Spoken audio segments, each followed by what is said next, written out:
mina ngasiqeda isikole kanzima yabo bengike ngifike mina labantu engihlala nabo ingane zo aunt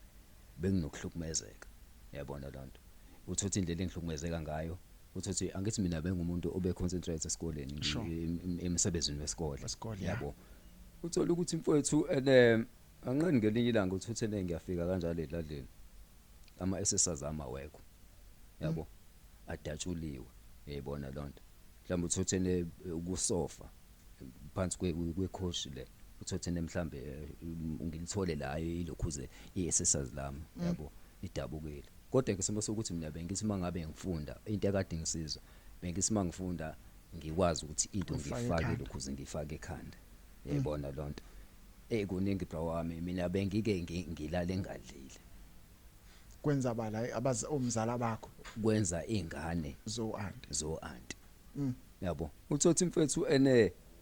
ngifike mfethu endlini yabo mangifika endlini ubone mhlawumbe makuphaka uthothi kuyaphaka emndeni yabo uthothi mhlambe akungenza uthothi u4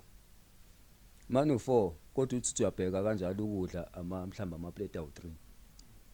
uthi uyafika bra wami elokhuze ebhodweni sekufakwa amanzi njengoba ngisho wena ukuthi mina amantombazane lawo machita amantombazane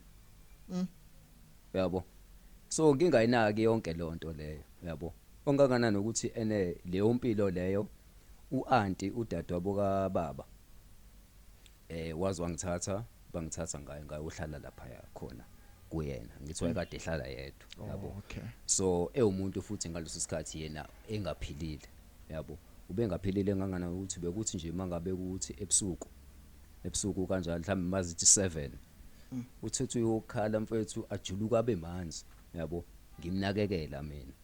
yabona lonto ngimnakekela kanjalo but at least ke lapho yena uyakunika uthando noma ukuthi yena akaphilile at least yena uyanginika uthando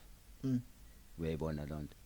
so nje kuningi so laba abakuhlukumeza ngaliphi mhlambe ngoba ekhathini la usuku uhlukumezeka khona nawe mhlawumbe kwesikhathi uzothola ngabanye kwesikhathi ungatholi ugcina uyihlanganisela wena ukuthi okungenzeka ukuthi bangizondiswa yilento yini lengako mawuzwa mfowethu yabona enye into ukungazi ukuthi yini into edala lokho ukuthi bakuhlukumeza awuyazi ukuthi yipi awuyazi ukuthi yipi uthi wazibuza ukuthi ikuphi ngempela uthi akutholi lokho impendulo oyitholi